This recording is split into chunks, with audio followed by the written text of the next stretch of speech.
How come it says off and stop? Nobody can explain what those things mean. I don't know what that means up there. Y'all, welcome to Friday's Gab and Gush. Sally won't stop gabbing over here, so it's hard to start the show. We have some interesting new arrivals. We have the latest happenings and what's going on over here at Farmhouse. If you don't know, something happening. This is Sally. I'm Kristen, and we like to meet with y'all every Tuesday and Friday for some talking sewing. That's right. Yeah. That's right. Talking and showing. Showing and telling. We're doing a showing and telling. I feel like she felt that was super clever. I don't think anything's clever today. So far, I haven't heard anything clever coming from behind this table. You know what's clever is Sandra Betzina and all of the tips and tricks that she provides in her Fabric Savvy book. So we carry this here at Farmhouse, and we have a new arrival. This is like, y'all keep asking for it, and Sally has found some for y'all. What is it? Oh, it's my turn. It's double gauze, and we have it in white and black, and it came from a clothing manufacturer, and so I said, all right, because do you know what? We just got in 2 more gauze fabrics. We got in. Yeah, but they're single. They're single gauze, but they're pretty. So There's pretty. one that's sea foam and one that's what? Like a blue kind of color. There's one a green color, that same kind of colorway, but in blue. Yeah. So these are wonderful for kids' clothes. Blankets, little baby blankets. Make great baby blankets. And I know we have some of y'all, and I know Joe Rosdick from Orangeburg, South Carolina, does beautiful painting on fabrics, and I could see a little child's sundress or something like that with one of her gorgeous paintings on here. We hope to show some of her paintings one day, because Orangeburg, South Carolina is not very far from us. Yeah. And she is a member of the local Smocking Guild. It also makes me want to say, get ready for May, because we have a lot happening in May. Is wild. It's gonna be so wild. Actually, do you know who's coming Tuesday? Well, I was just thinking we can't pass this over, because this is gonna be fun. It is gonna be so much fun. Gail Hunter. She is a local lady who does beautiful sewing. She takes on crazy heirloom projects, and then all kinds of different things. She's got a little grandson and granddaughter to sew for, so she's all over the map. We will have to show her the yellow dress that she made. She made a yellow and white dress that was a Gail Doan design. It was in the Classic Sewing magazine maybe last year.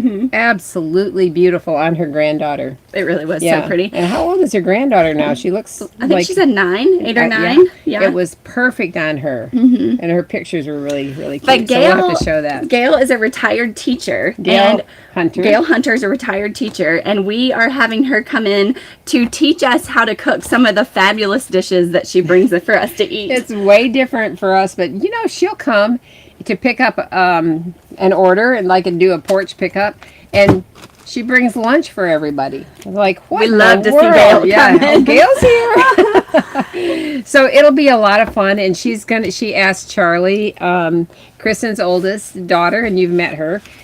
She asked her to work with her, and I think she's making aprons for the 2 of them. And it's going to be a lot of fun. It'll be fun. So we can't wait to do that. Fun. Yeah. So all over the place. That got us to our guests that are coming in May. It is a jam-packed month for real. But we have in this black and white double gauze, Sandra Betzina. She tells us that you sew gauze like an unstable knit is what she calls it. And so she suggests that you use the same type of sewing for her unstable knits, which she tells you like walking or roller foot for the presser foot, the seam finish, stabilized horizontal seams and neckline.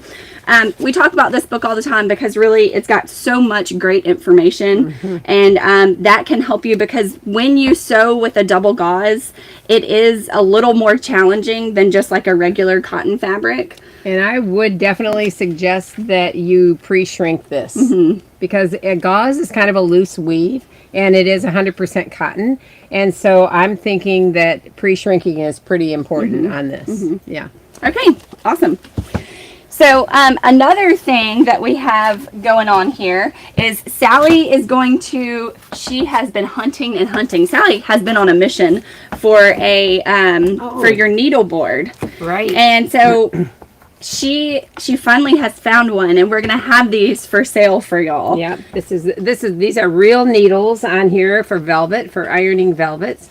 And so it's they make something they call a velvet board, but it's made more with a velour. But these truly are like 100 million go to the overhead. little tiny needles on here. And so, like somebody said, you don't really want to step on it, but I do think you could probably walk on it without hurting your feet, because there are so many little needles. And that's the weirdest suggestion. I might just put my bare foot on there and walk on that, right? Yeah. I wonder if they could see like a side view. So this is what it looks like from the side. And so velvet has that thick pile, and it really looks very similar to this actually. So what happens when you iron on top of that? Because actually it's not soft. I mean, you're feeling right, and it's not sharp either. Well, this is a silk rayon velvet, and I'm going to try and hold it in the light so you can see. I ironed this on my ironing board without using the velvet board, and I ironed it from the back right here, and you can see the shine. You can see it right here. You can see where the seam allowance came through and makes a shine. And the same thing happens with rayon velvets, but this is silk and rayon velvet. And so it's not because your iron was too hot. No. It's because the iron presses down the velvet in different directions and creates that shine. It does. It crushes your velvet pile. And so you really want to put that on something. I mean, always I've used maybe a big, thick terry cloth towel and put it on that. But I wanted to show what happens if you just put it on your ironing board, iron it from behind. It creates a shine where the pile has been crushed. And then the same fabric right here, I sewed the seam, and then I don't see any crushing shiny marks on there. So let's see this one compared to that one. Yeah. I'm gonna make sure they're in the same. I think you can tell. Oh yeah, definitely. Okay, they're gonna get them going in the same direction. Look up on the board though. You can really see. You can see the difference. No, it's so shiny everywhere. Because silk velvet is kind of shiny. But the way you do this is you put your pile side down on your velvet board, on your needle board, and then you press here from behind. Now you could also take a little cardstock or cardboard even, and put it underneath the seam allowance when you're pressing, but still you're not going to get, this did not give any shine on the right side by pressing it this way. So this has been something we have looked for because the quality is very important, and so Sally is happy. We're happy to offer this here at Farmhouse now. That's right. And now, is it online and available? I don't know. Okay. Because it just came yesterday, and so I'm not sure if it's online, but it will be online very, very soon. And so anyway, we love it. Another demonstration we have for y'all. We love these Clooney laces. I mean, you can see Charlotte Potter has made the cover of the Classic Sewing Summer of 2022 with this gorgeous white tiered dress, and she uses Clooney laces at every tier, and then also on the hem and the round yoke. So Sally we've been hearing discussions about how you sew on the Clooneys. Now what we're going to show y'all today is a little different than how she applied these, because the ones for today actually are petals, like flower petals type things. So people are concerned about them flipping up on the edges. Well, yeah, I think the concern is that people were asking, how do you sew these so that when you wash them, they don't just curl up on the outside petals. And so I'm going to show you this. I'll show you this little pattern. This is a little vintage pattern that I showed last week. Oh my goodness, y'all, they are so cute. So I made these for Farron, and Farron is 4, but she's so slender that I made a size 3. I'm going to switch it to the top real fast. Okay. So we can show this. Let's flip them around. Okay. So here's the little pattern, and this was the McCall's 9730, and this is the shorts pattern. That's the shorts pattern. And I love the shape of the legs. And so let me show you. When I pulled this out, this pants pattern out of here has been used many times by the original owner of this pattern. And I looked at this, and I know they tend to be wide sometimes with some of the vintage patterns. And is that for skirts too? And is that for pants also? Well, this is a pant. It is a pant pattern. Right. With a shorts line, but I don't know. Do you think the vintage ones tended to be wide? That's what I'm wondering. I don't know. Huh. But this pattern in the pattern envelope, the little vintage pattern, was already folded over. It's almost a half an inch. So there's an inch taken out of the front on both sides. And this is a good way for you to know how you can narrow a pattern. It's just a fold pinched in straight down the straight of the grain. You see that? And so actually this lady so it's not a gather that's put in and then you would sew in that pleat or that gathered mark. Right. This is actually done before you would cut out your fabric. Right. You take the pattern piece and actually fold it over like this. And just like you would do if it was too long in the crotch area, you can see lengthen or shorten here. You actually can fold that pattern piece down the same way and shorten it 1 inch or whatever you need for the. That's an easy way to adjust a pattern if the crotch is too long. And so what I did, I thought, well, I'm just going to try it with this size 3 pattern because Farron is so slender. So Farron is my 4-year-old, but she definitely is the slenderness of a 3-year-old. So yeah, I used our tracing paper, and it's really a fiber, and I marked where they had folded, but I actually traced exactly the way it was with the alterations in it. And I think this is sort of interesting how you can see that this is the side seam and it's curved. So it's curved up at the side rather than sometimes you see shorts and they just come straight across. But I love that little curved line. But when you have to hem, you know what? I feel like it made them fall straight though. Yeah, it did. That was so cute. It was cute that way. Mm-hmm. But when you have a hem that curves like this, and you have to turn that, this is the hem line. You have to flip this hem back. It has to be able to. That's why you see it coming out this way, so that when you turn it back and make your hem, it will actually line up with the side seam and then line up here, that you have enough room for it to line up in the inside in the inseam and the side seam. It works so well that way. So when you flip it up, that line actually matches. It does. The area. It does. Whatever and so the it doesn't distance is. pucker up. Mm-hmm.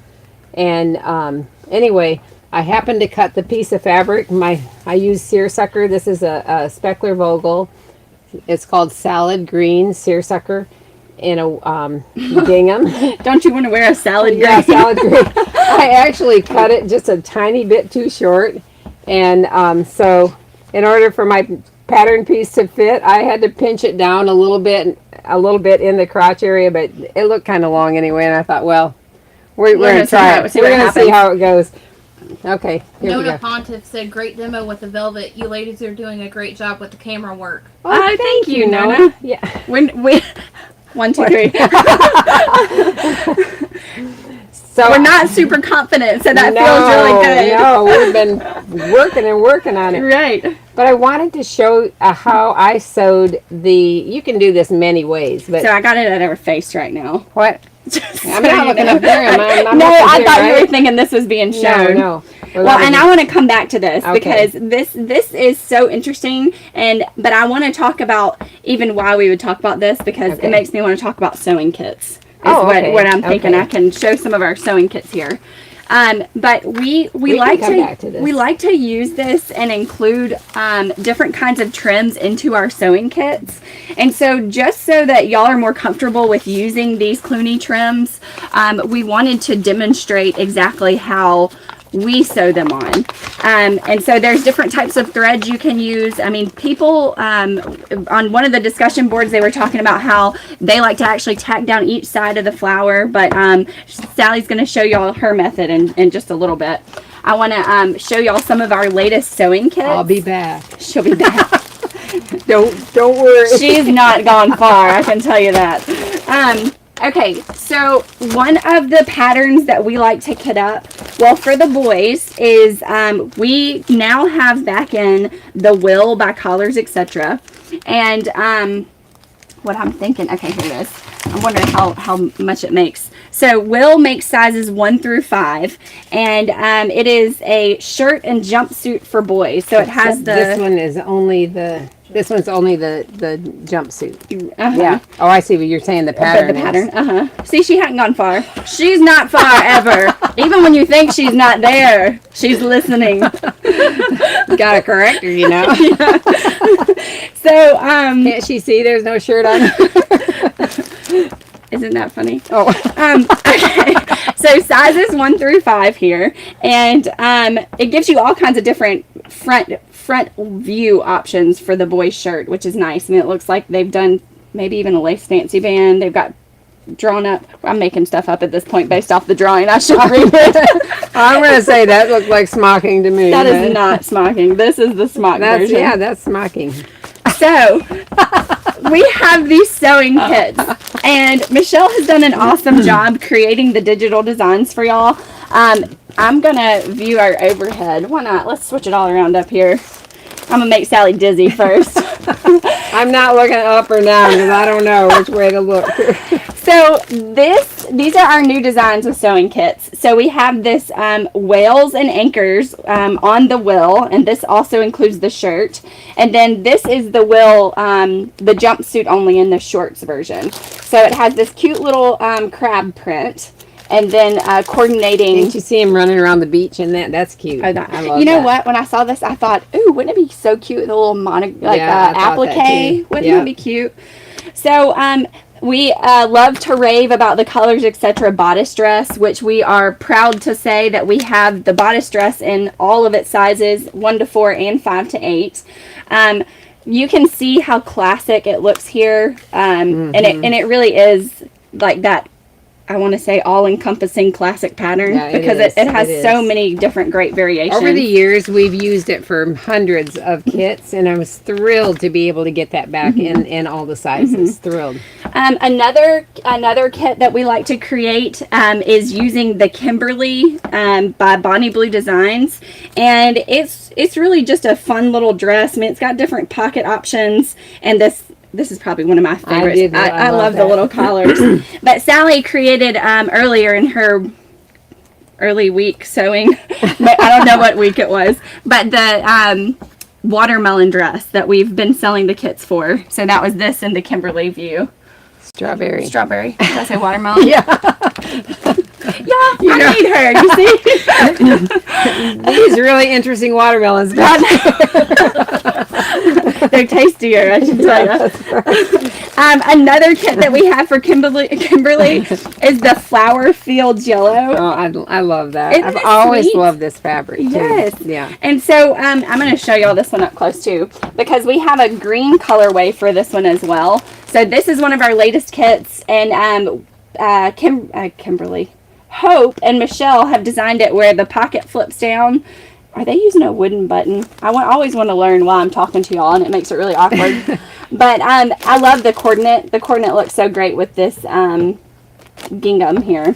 I love how they've labeled it. Isn't that nice? It's a yellow button, but I guess it's printing a little dark. Yeah, Okay. a yellow button.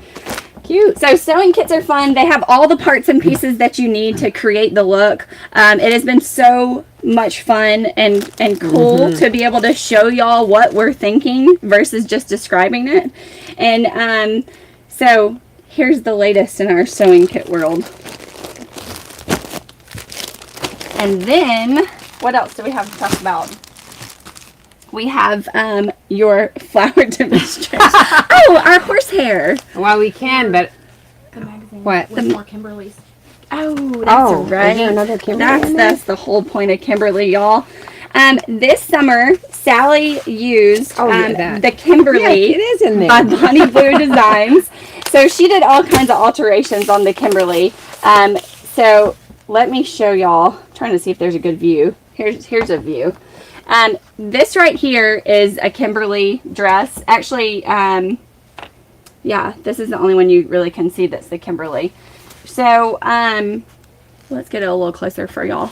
So you can see that even adapting it to make it a maxi length, and then also for the tiers. So I thought that was really cool because then you have that cover tiered dress. I'm excited that there's a cover tier dress, and then we did all of our summer dresses in tiered dresses. Wasn't that neat? Yeah, that was really fun. All these girls had tiered dresses on that, and so I love that. we did it just in time. I know, right? Yeah, I love that. That's awesome. And I love our placement. It's right next to the nautical theme, and here we are at the beach, and so it's like perfect. Isn't that great? Yep, so cute, All right. so cute. So what do you have in your hands? Because it's beautiful. Well, I have something that nobody can copy. I have something you're all going to want and nobody can get it, including me. That means it's an estate sale. Oh, or something. yes. Oh, my goodness. These estate sale finds are so amazing. Look at this wonderful fabric. It's a really, really sheer fabric with a woven satin stripe, and it's pale pink with tiny pale pink rosebuds in a vertical design and made into this amazing, are we over here? Yeah, I've switched just yet. Amazing, gorgeous blouse with lace insertion. Oh, Isn't that beautiful? So it is overhead Yes, now? ma'am. Okay. Okay. Look at these sweet, tiny mother of pearl buttons.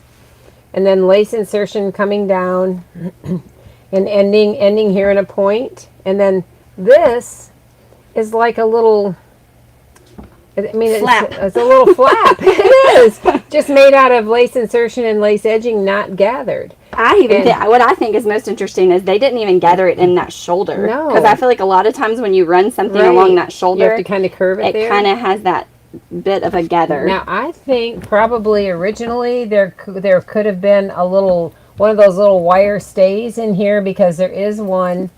There's a covered boning right here in the front neck, and probably originally that same covered boning was here, so that this was a stand-up collar. But the shoulders are gathered, not pleated, but there is tucked fabric. This is tucked, this little piece in here.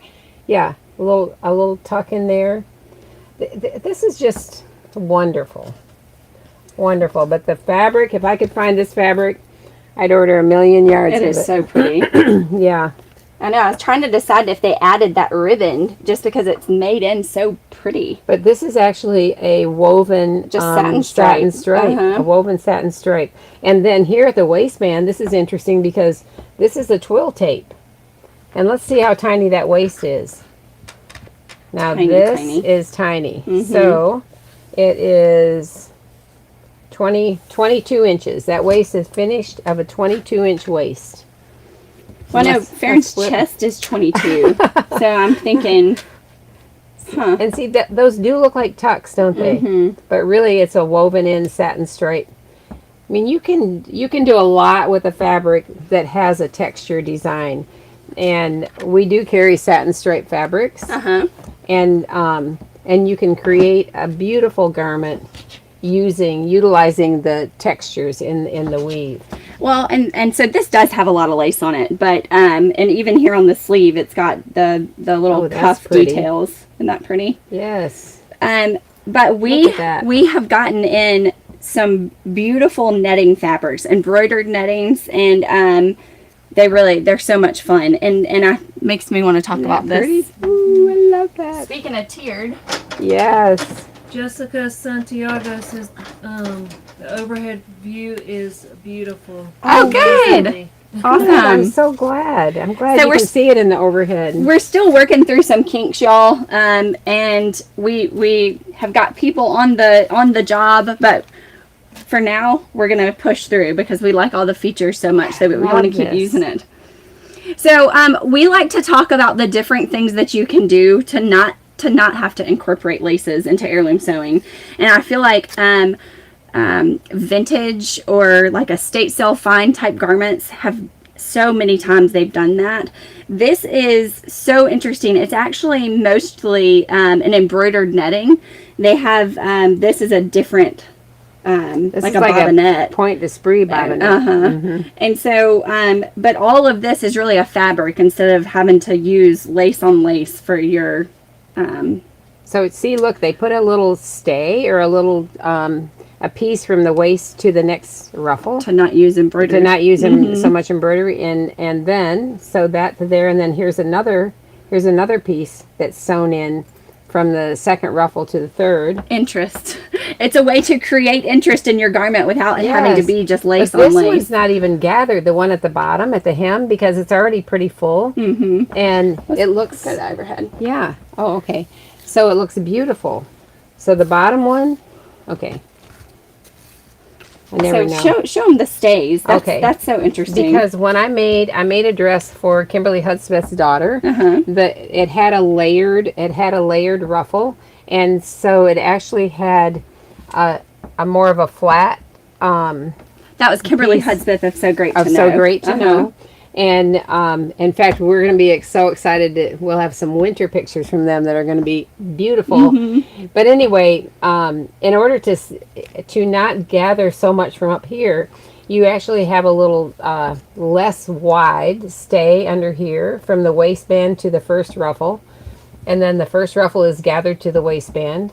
And then there's another, like a stay, right here that's not as wide. So for this one, it does two things. It makes you not have to gather as much into the tier above it. That's right. But then also, this one is, I would assume, for a money-saving thing. Yes. It looks like they've used a much cheaper type. This is like a plain bobinette, where this is an embroidered bobinette, and so this would cost a lot more money. Well, we're kind of excited to find a company that is working with us, and they're educating us on all the different really soft bobinettes and soft nettings that have embroidery. In fact, we just got some in, and just like we made summer dresses three summers ago for our girls, and it's just as beautiful as this, in my opinion.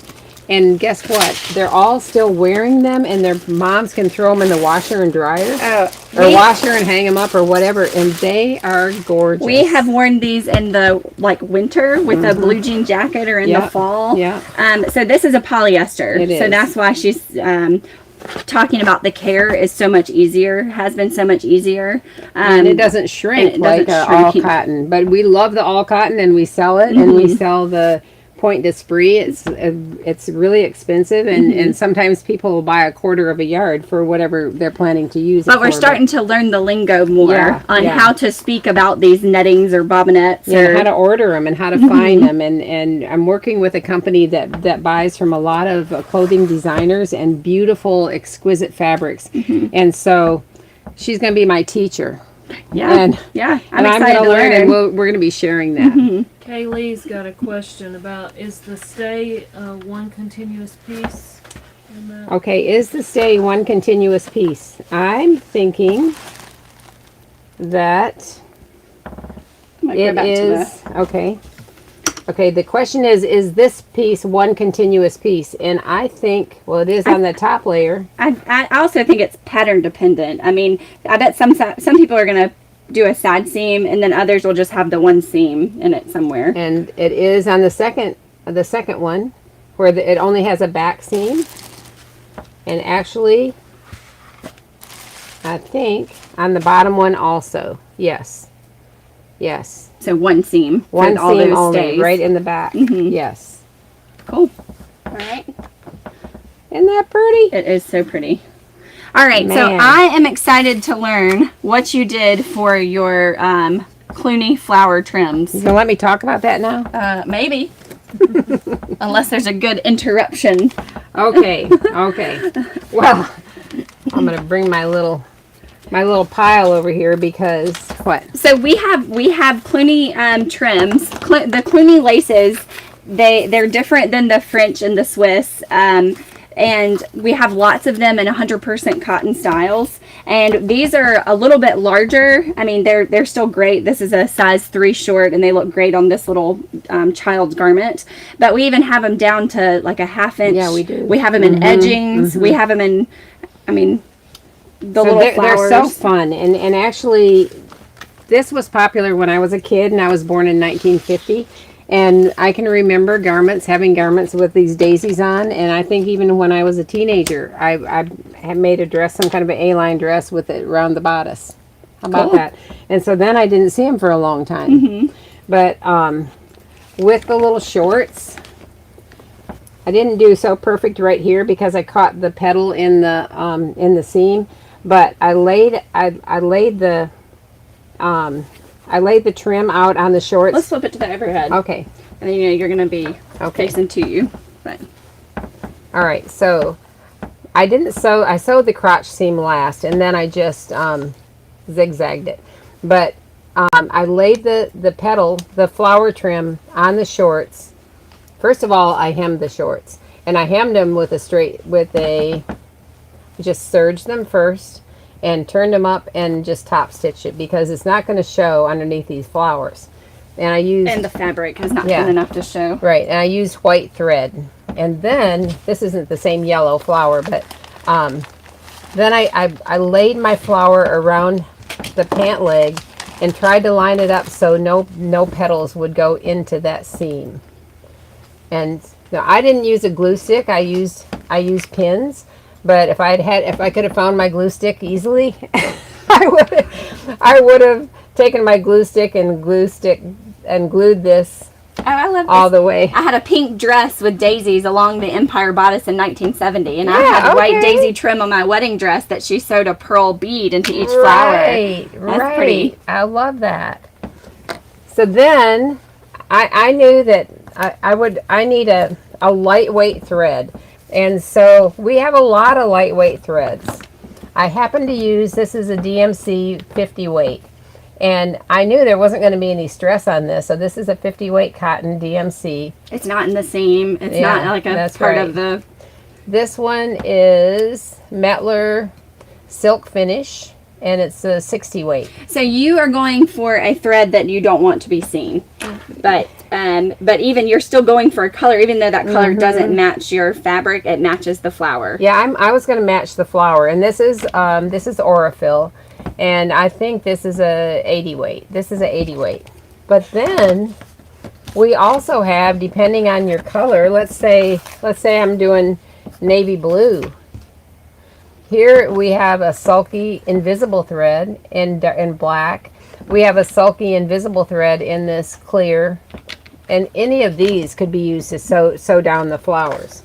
But I used the DMC thread, and I actually sewed right up the center to start with. I'm going to zoom in a lot just so they can really see here. So the first thing I did, I had it pinned. Get it right here. Okay. Yep. And I actually sewed right up the center. I can hardly even see it in here. Well, and that's why I wanted to zoom in so much, because this thread that you used is so fine that even though it's a different color, and honestly a color that stands out on this green, you cannot even see the. That's right. So then I went back and I sewed across the top of the petals all the way around, and across the bottom of the petals all the way around. So you had 3 passes on this flower. I have 3 passes. Probably. That's great. You can see all the Oh, can you see this? Can you see stitches. this? Oh, cool. Yes, good. So clear. Awesome. But you really can't see it when it's on the child because you put it on and you barely can see it even And where I'm right when standing. it's still. Right. So I think if you use a lightweight thread, I know Cheryl Clapp is a real handwork lady, and she likes to go in and sew the petals by hand, and I would never get anything done if I did it that way, I think. Actually, that's not true. But this garment would never be finished. No, it wouldn't. It wouldn't. And we were able to try it on Farron yesterday, and it was cute on her. So, But there are all different ways, like what she's saying. Cheryl Clapp, I'll show you this. She likes to tack down the tops of the flowers, and then and I'm assuming run one down the middle as well. Well, see, the problem is if you don't do something with your petals, I know that when you throw this in the washer and dryer even, the petals are going to curl up, and that's a little frustrating. But you press them down each time, but it's so easy to go through them and do this. But way. also to show you why you should listen to Cheryl Clapp. That's right. Because she made this stunner from the summer of 2022 magazine. So we like to say what she says because I know she can do it well. And Cheryl, this is so beautiful, and we've been actually selling all these colors of Imperial Batiste and the lace that you use, and so it's been fun. So fun. This is a beautiful dress. I'm just going to show that. You can see I've got a little tag here in the back because your girls like to dress themselves, and I just look around near my sewing machine to see what kind of pieces of anything I have laying around over there, and this happened to be a piece of spaghetti in a contrast, and so. When I sewed down for the casing, I stuck it up Sometimes underneath there. it's Malene lace that they might get some tiny little tag of Malene. Like, whatever I have that's not going to fray, I'm like, okay, it looks like that's going to be it. And so I fold it up and stick it up in there. But that way, because Farron likes to change her clothes a million times a day, and she'll know the front from the back. So I've been talking about how May is jam-packed, and we have, how many visitors do we have? 1, 2, 3, I think we have 4 visitors coming in May. The first visitor that we are so excited to announce. Can you believe it? I know, I can't believe it's time to announce this. So we have the head designer of Peony Patterns, Laura Hilton, will be visiting us. If you're not familiar with Laura's work, you can visit Little Bonnie Bell on Instagram, and she will be visiting us. Man, I can't even tell you the date. It's the first Tuesday in May, and I can't think of the date off the top of my head. But she is working up some projects right now. And she sews like a maniac. I think she can only say that because she and our friend Regina Carish, they can get it done. They can get it done. Yeah, that's right. That's right. So we like to compare Laura and Sally. Like I always, for some reason, it makes me want to. Well, when I'm talking about making one garment a week, but she's already made like 15 garments a week, and I'm like, oh my goodness. Right. Yeah. So there are so many special surprises that are coming with Laura's visit, and really, I mean, we're pretty giddy about it. Yeah, so it's gonna be fun. Laura Hilton, Little Bonnie Bell, and she's the head designer at Peony Patterns, which is a PDF pattern company, and it's going to be so much fun to have her here. So I want to. Why don't we draw? I want to go ahead and draw. Oh, let's do this first. No, I want to do my drawing first. No. And get it out of the way. No. I do want to do it. No. I knew. I really wanted to fight her on it because I could tell by the way she was going that she was going to be like, no. We're gonna do this first. I already have it out here. I beat her to it. Actually, let me go ahead and draw. Oh no. So this, I mean, we're in the middle of First Communion dresses and Flower Girl dresses, and this is a cotton fabric with an interesting texture, just like we showed on the vintage on the vintage blouse. This is something that you could create lots of interest by turning it in different directions, gathering it. This would be stunning.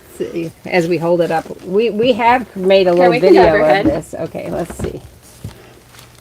This is so well. You can see that it's a little bit sheer. I'm gonna throw a contrast out there, okay, because it's kind of picking up a weird color. That's our yellow flower. Those are our yellow flowers. How about that?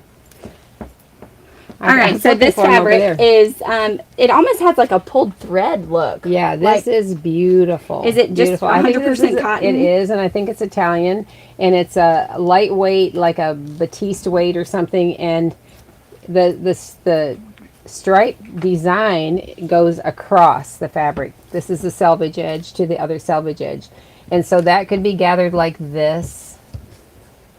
Or it's going to gather nicely in the direction of those stripes. Or it could be an up and down stripe.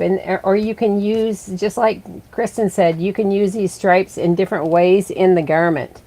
This is a really, really gorgeous Well, it's woven in. So this is like, I mean, you could even create like tucks. Yes. And then have like a totally different look. That's right. Because those are going to be on the straight of the grain. So all you creative people can really knock it out of the park with this. I love this fabric. Cool. This is really pretty. So we have a new to us product. This is not a new product, but our horsehair braid is something that we have new here at Farmhouse.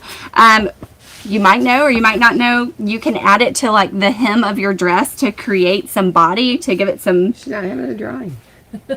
I was actually leading into the drawing. Actually, I'm just telling them what we're going to be doing after the drawing. Okay. She knows, y'all. If you wonder, Sally knows.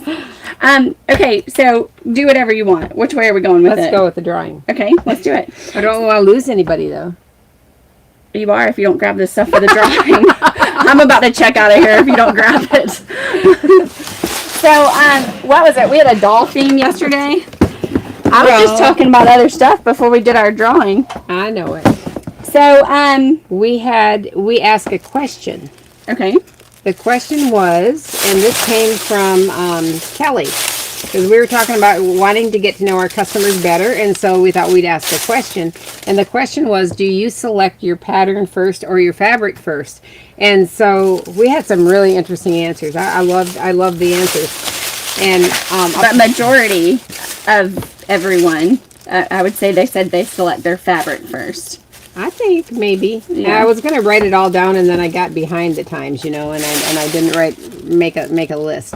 But I kept waiting for somebody to say, sometimes I select my whole garment based on a button I found. Did anyone say it? Yes, yes. Finally, somebody said, and I'm sorry I don't remember who it was, but I thought, yes, because I can remember making a dress one time, and it was completely based on the button that I found. Was this for yourself? Yeah. That's cool. Yeah, long time ago. It was really fun. So we do a drawing, excuse me, on our live shows every Tuesday and Friday. Yesterday was Customer Appreciation Day, and that's what we were wondering, or get to know your customer. What was that? What it was? Get to know your customer. And so we are going to start incorporating different questions into the drawings, just because it's really fun to hear. Plus, it gives us ideas too. Yeah. It's like you give us great ideas of things to mention and talk about.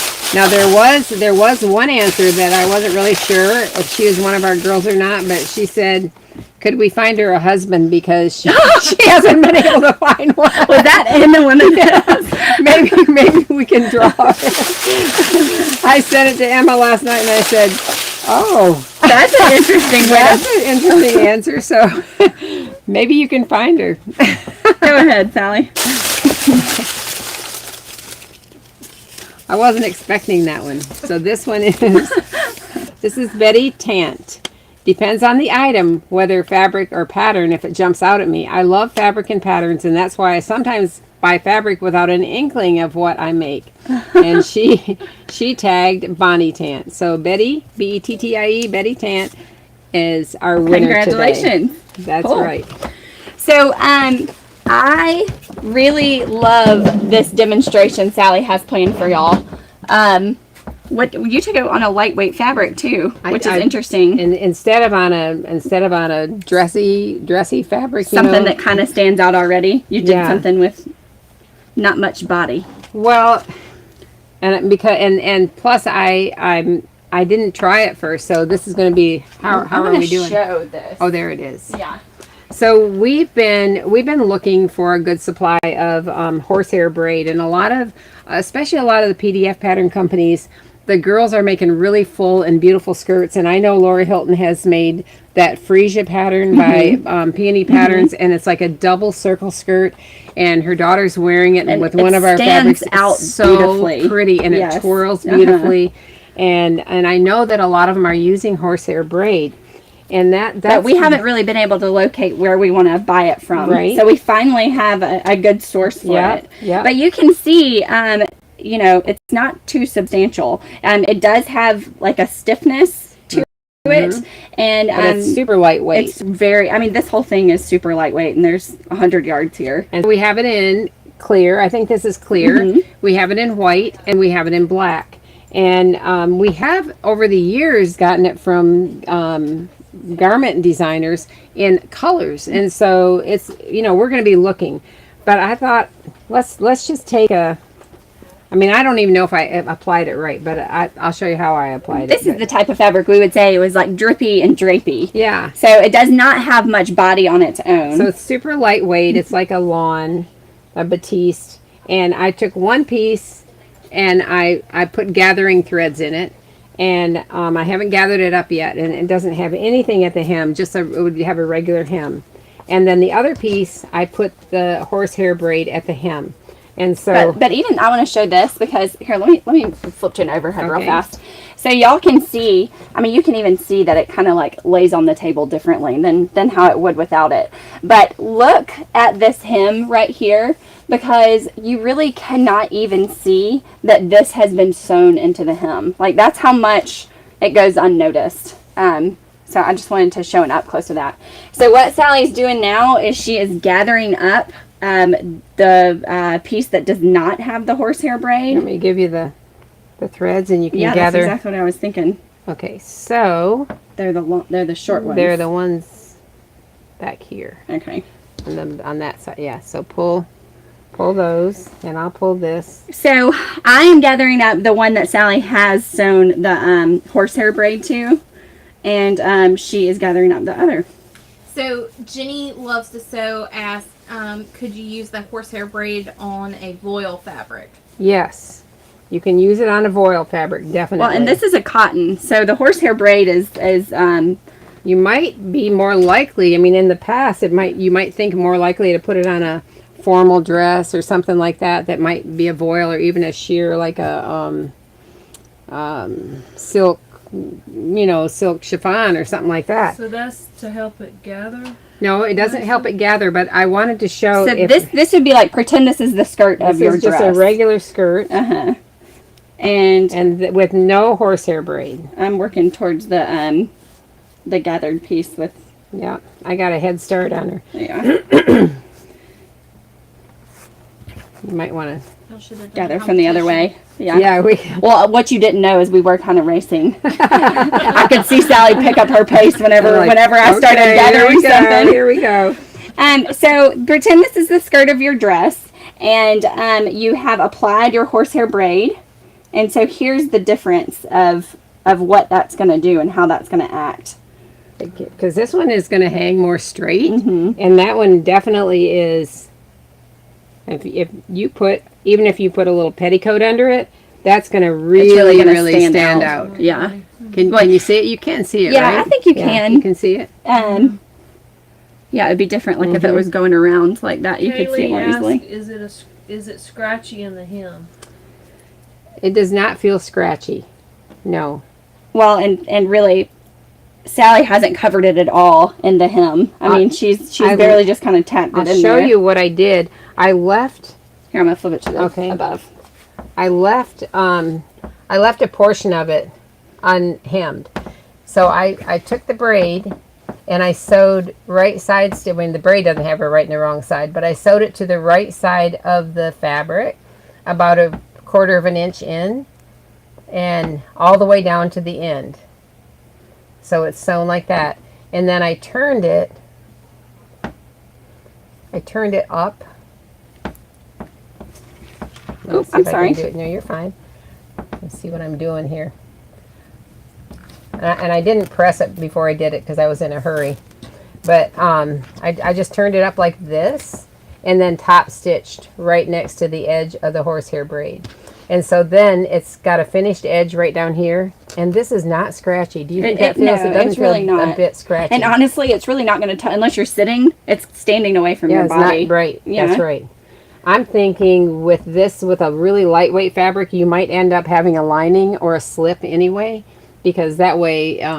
So since this is a lightweight fabric and well, it depends because with a really gathered skirt, if it's really gathered, you you might not need one. But if this had a lining, would you attach it to your lining or would you attach it to your fashion fabric? I would attach it to the bodice. I'd make it maybe a little bit less full. Mm-hmm. I'm talking about the horsehair braid. Oh, I would attach it to the fashion fabric. Mm-hmm. The outside fabric. Mm-hmm. Yeah. Cool. Can you sew a ruffle at the bottom of the horsehair trim? Well, that's a good question. I mean, I guess somebody asked, can you sew a ruffle to the bottom of the horsehair? I don't know. I know. I'm trying to think. Would you apply that first and then come back above it? That might take a little practice to see how it does. See how that would live together. But that really does stand out, and I've thought about this a lot since I made that green silk dress last week, and when I put the bias silk organza to it, it's made it stand out so pretty, and it didn't add weight.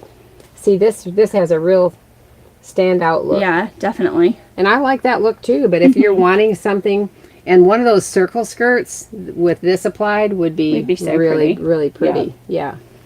Oh man. Yeah. Okay, so that's it for today, right? Have we covered everything?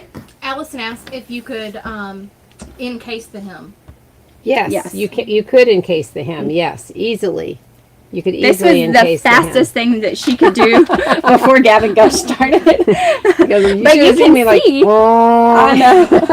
That's where she and Laura Hilton probably look alike over there. It's like, did I use pins? No, I didn't use pins. I just laid it on there and did the best I could. We have a lot more announcements and things to show before Laura gets here, but we are excited to announce that Laura Hilton of Peony Patterns will be here the first Tuesday in May. So it's going to be so much fun to show all the stuff that she's bringing. And I want to give a shout out to some good friends of ours, Fred and Denise, because they loaded us down with peeps for Easter. I'm gonna put the video in our story today. We were a peeping kind of place, let me tell you. So that was very fun. They said the party hadn't started until the peeps arrived. That's right. And then the other thing, because of this new system that we're doing, our video does not save to Instagram. So you want to say what we might do about that? Maybe. Possibly? Well, you can find the video on YouTube or Facebook, and both will be saved there. And then we can provide a link in our story on Instagram for you to be able to easily get to the video. So that's the sad part of all of this, but we can still get you there. But probably when Laura comes, we're going to be having. Actually, we might set up her phone for Peony. Oh, it'll be interesting. Okay. We're definitely going to go through Instagram when our visitors are here. Mm-hmm. Speaking of Laura, she says I don't pin. Oh, Laura doesn't pin. I believe that is true. Laura, yeah, you would have been along with me. That's right. I can't wait to have you here. Oh, We're getting excited. Be really fun. Yes. All right, y'all. We'll see y'all back here on Tuesday. Thanks for joining in. Bye.